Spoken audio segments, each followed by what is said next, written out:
மாண்புமிகு மதுவிலக்குத்துறை அமைச்சர் அவர்கள் உட்காருங்க.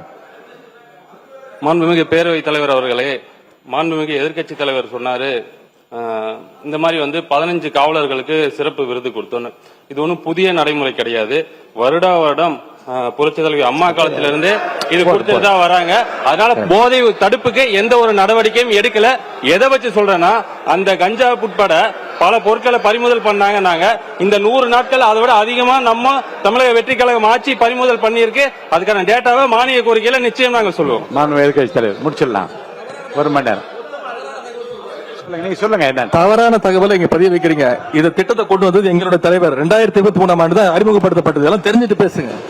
மாண்புமிகு உறுப்பினர் இப்ப போதும். ஏறத்தாழ 1 மணி நேரம் இந்த பிரச்சனை எவ்வளவு முக்கியத்துவம் வாய்ந்தது என்பதற்காகவும் மாண்புமிகு உறுப்பினர் சொன்னாரு கேரளால இருந்து இது நிறைய சப்ளை ஆகுதுன்னு. இதுக்கான நடவடிக்கை தான் கேரளால இருந்து ஹோம் மினிஸ்டர் இங்க திரு ரமேஷ் சென்னிதால் அவர்களும் சரி, எங்களுடைய முதலமைச்சரும் சரி, இதற்கான அனைத்து திட்டங்களும் நடந்துகிட்டு இருக்குங்கிறத நான் இந்த இடத்துல பதிவு பண்றேன். கேரளாவுடைய ஹோம் மினிஸ்டரும் தமிழ்நாடுடைய ஹோம் மினிஸ்டரும் சேர்ந்து கூடிய விரைவில் கடுமையான சட்ட நடவடிக்கைகள் மூலம் கேரளால இருந்து தமிழ்நாட்டுக்கு வரக்கூடிய அனைத்து டக்ஸ் உடைய வழிகளையும் மூடுவதற்கான அனைத்து பணிகளும் ஸ்டார்ட் ஆயிருச்சுங்கிறத நாங்க பதிவு பண்றோம். சிறப்பு கவன ஈர்ப்பு தீர்மானம்.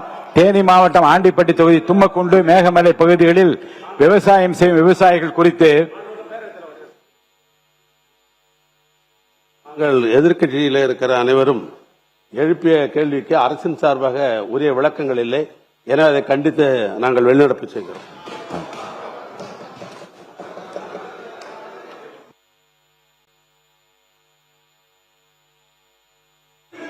தேனி மாவட்டம் ஆண்டிப்பட்டி தொகுதி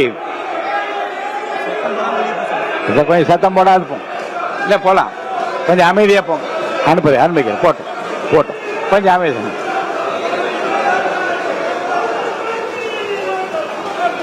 கொஞ்சம் அமைதியா வெளியேறுங்க. அமைதியா வெளியேறுங்க. அமைதி வாங்க. அமைதி வாங்க.